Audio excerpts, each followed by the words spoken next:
이렇게 청소하는 할머니가 있었습니다. 늘 청소하고 있었는데 사업자, 호텔을 자주 다니는 사업가가 있었거든요. 그 할머니에게 할머니 너무 힘드신 것 같은데 일주일에 언제 쉬세요? 그랬더니 예, 일요일 날 쉽니다 라고 얘기했어요. 할머니 그럼 일요일 날에도 좀 푹 쉬셔야 되겠네요 라고 얘기했더니 할머니가 하는 말이 아니에요. 그날 손자 데리고 교회 가야 되기 때문에 더 일찍 일어나야 됩니다. 그렇게 얘기를 했어요. 그래서 그 사업가 할머니 교회 좋지만은 일주일 하루라도 푹 쉬어야 돼요. 안타까운 마음을 얘기했겠죠. 근데 할머니가 펄쩍 뛰며 말해요. 무슨 말씀이세요? 나는 일주일 교회 하러 안 가면 일주일 살 힘을 얻지 못해 라고 대답했습니다. 여러분 그렇습니다. 이 시간은 우리가 일주일을 살아갈 힘을 얻는 시간입니다. 일주일을 살아갈 힘을 얻으라고 하나님께서 우리에게 베푸신 은혜와 축복의 자리입니다. 이 복을 누리시기를 주의 이름으로 축원합니다. 그러기 위해서 여러분 꼭 해야 되는 게 있다고 생각합니다. 진지하셔야 됩니다. 이 시간 진지해야 됩니다. 오늘 말씀 보면 빌라도의 법정에서 예수님 신문을 당하시는 장면이거든요. 저는 오늘 말씀의 초점을 빌라도에게 맞추고 싶습니다. 빌라도 로마 사람인데요. 이제 사람이 출신 성분 있잖아요. 상조가 있는데 빌라도가 출신 성분이 좋지 않았습니다. 중도 채 못했거든요. 근데 이런 빌라도가 결혼을 하는데요. 황제의 손녀하고 결혼해요. 그 한 번의 결혼으로 졸지에 빌라도는 상류층 귀족이 됐습니다. 그리고 예수님이 살던 유대 땅을 다스리는 총독도 되었습니다. 하지만 그런 늘 불안했어요. 왜냐하면 그의 신분이 결혼해서 높아진 거잖아요. 안전하지도 않고 그가 또 능력이 없었어요. 불안했어요. 실제로 예수님을 만난 게 빌라도가 로마 총독으로 된 지 4년째 만났거든요. 앞으로 근데 거의 지난 3년 동안 잘 못했습니다. 잘 다스리지 못해가지고 여기저기 폭동이 일어나고 그래서 로마 중앙정부에서 빌라도가 이거 안 되겠네 이런 말들이 막 나오는 게 빌라도의 귀에 들릴 때였습니다. 그러니까는 뭐 빌라도가 하는 방법 하나죠. 황제에게도 잘 보이려고 노력을 많이 했어요. 세금을 더 많이 걷어다가 바쳤습니다. 세금 더 많이 걷으려니까 백성들에게 더 잔혹하게 대할 수밖에 없었습니다. 그 결과 보통 총독을 오래 안 하는데 빌라도는 10년 동안 유대 총독으로 자리를 차지하고 있습니다. 하지만 로마 황제가 바뀌자 빌라도가 자살합니다. 자살하고 싶어서 자살하는 게 아니고 황제가 자살하라고 명령을 합니다. 그래서 빌라도가 자살하면서 비참하게 그의 인생이 끝이 납니다. 이 빌라도의 삶을 제가 한 주간 생각하면 마치 드라마를 한 편 본 것 같아요. 사랑과 야망. 한 야망, 성공의 야망이 이끌던 청년이 있었어요. 그 청년이 결혼을 통해서 성공의 엘리베이터를 탔습니다. 그래서 성공하려고 출세하려고 노력을 무지하게 했는데 결국에 자신의 한계를 극복하지 말고 못하고 한순간에 몰락하고 말았습니다. 그게 바로 빌라도의 삶입니다. 그 겉으로는 빌라도가 하나님의 모습일지 모르지만은 그 내면으로 빌라도의 삶이 얼마나 불안하고 얼마나 괴로웠겠습니까? 우리처럼 아마 빌라도도 예수의 사랑이 분명히 필요한 사람이었습니다. 마침 빌라도가 예수를 만났습니다. 오늘 보면 형식은 빌라도가 신문하고 예수님이 조사받는 거지만 내용 보면 전도예요. 전도. 예수님 내가 왕이다. 내 나라는 보이지 않는 곳에 있다. 내가 진리다. 내 안에 있는 사람은 진리를 들을 수 있다. 예수님께서 빌라도에게 전도를 하는 것입니다. 빌라도가 자신의 삶에서 그런 어려움을 해결받을 수 있는 응어리를 풀어낼 수 있는 빌라도가 기회를 잡았습니다. 하지만 빌라도는 그 기회를 놓쳤습니다. 38절 보면 이렇게 빌라도가 말합니다. 예수님께 진리가 무엇이냐 라고. 이 말은 진지하게 예수님 진리가 무엇입니까? 이런 게 아니에요. 예수님을 비웃는 거예요. 예수님께서 나를 믿으면 진리 알 수 있다고 하니까 그래? 진리가 뭔데? 예수님을 조롱하는 뉘앙스를 가진 말입니다. 그는 주님 앞에서 진지하지 않았습니다.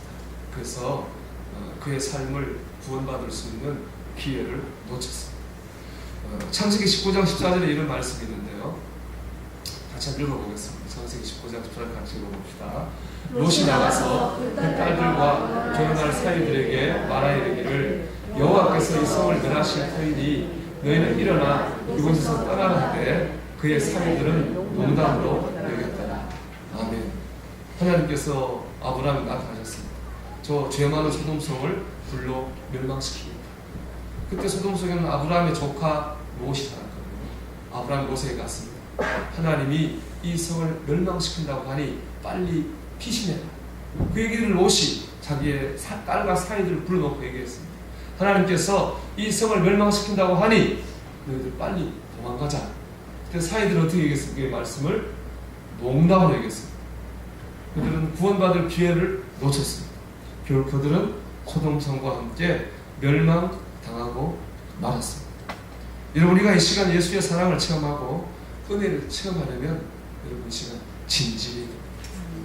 진지한 마음과 자세로 이 예배하는 자리에 있어야 됩니다.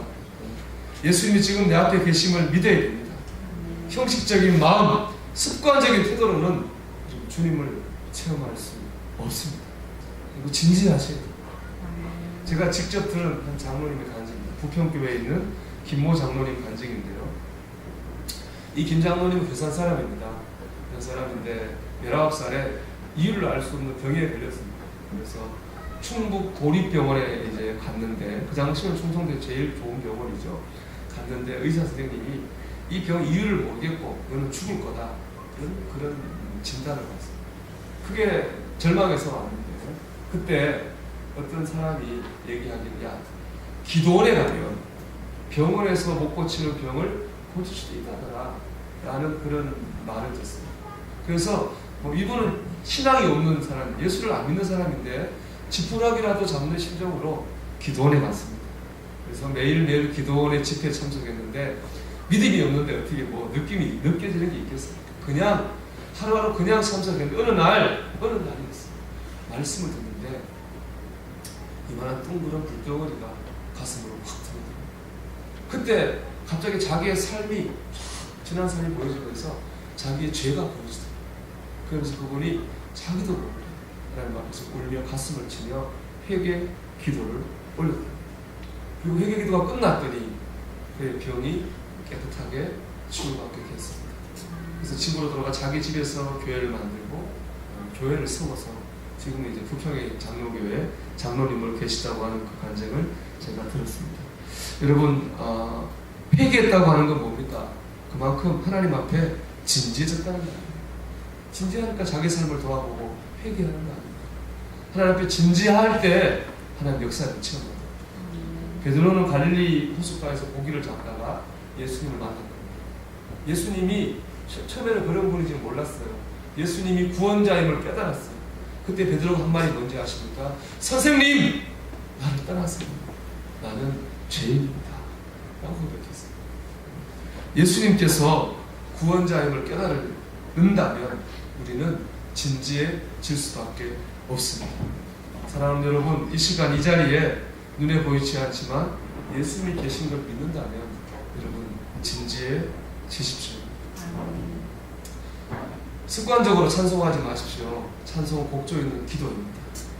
하나님 향한 나의 믿음의 고백이고 간절한 기도가 되어야 됩니다. 형식적으로 기도하지도 마십시오. 기도는 그냥 한번 해보는 게 아니라 나를 살려달라고, 나를 도와달라고 예수님의 옷자락을 붙들고 매달리는 게 기도입니다. 이 성경 말씀은 공자님 말씀처럼 좋은 말씀이 아닙니다. 우리가 죽고 사는 말씀입니다. 그 성경은 이 말씀을 내마 찌르는 칼이다, 이렇게 우리에게 말씀하고 있습니다.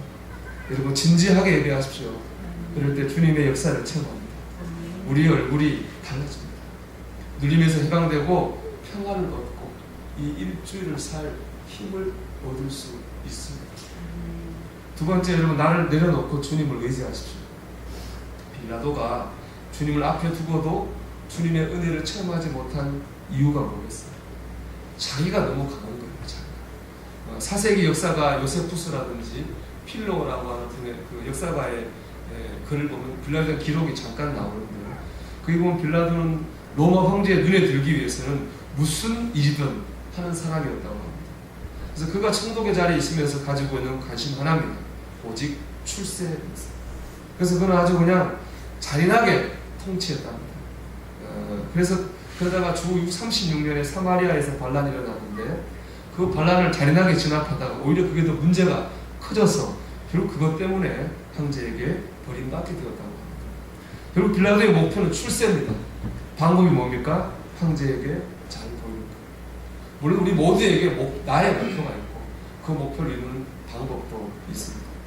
그런데 여러분, 빌라도는 그것이 너무 강했다는 거예요. 내 목표, 내 방법이 너무 강하면 하나님의 은혜를 체험할 수 없습니다. 맡기고 내려놓아야 됩니다. 카톨릭 사제이면서 영성가인 헨리 나웬이 이번에 죽기 전에 쓴 책이 있습니다. 죽음 가장 큰 선물이라는 책이거든요. 그 책의 마지막에 이제 결론이 있는데 그분이 이 결론을 내면서 하나의 예를 들었는데 공중고개하는 사람이죠. 공중고개사 예를 들어요. 공중고개 여기서 이렇게 몸을 공중으로 휙 돌리면 저기서 딱 봤잖아요. 그 공중고개사의 얘기를 그 책의 결론으로 소개하고 있습니다. 제가 읽어드리면 이렇습니다. 그 공중고개사의 고백이에요.